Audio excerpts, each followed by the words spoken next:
Once upon a time, there was a little turtle named Tolly.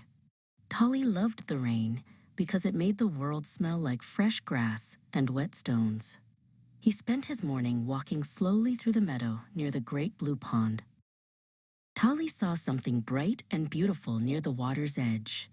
It was a golden marsh flower, glowing like a little sun. He wanted to get closer to see its soft petals and smell its sweet scent. But as Tolly stepped toward the flower, his feet began to sink.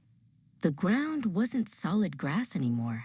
It was thick, gooey, chocolate-colored mud.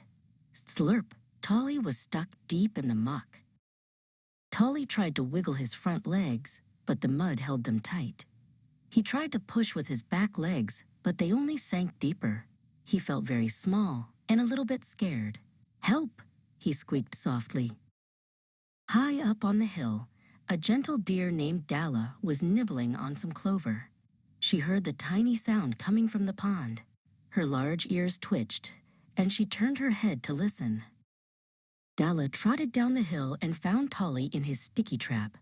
She walked as close as she could without getting stuck herself. Tolly looked up at her with big, hopeful eyes. Dalla knew just what to do. She found a long, sturdy fallen branch nearby. She picked it up gently with her mouth and lowered the end of it right in front of Tolly's nose. "Hold on tight, Tolly," Dalla seemed to say with her kind eyes. Tolly bit down on the branch with his strong beak.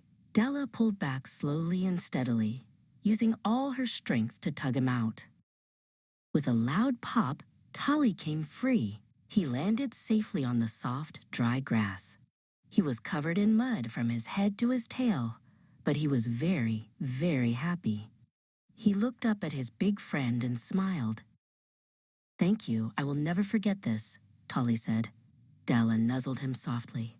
Tolly learned that day that friends come in all sizes, and whenever someone lends a helping hand or a branch, it is important to say thank you.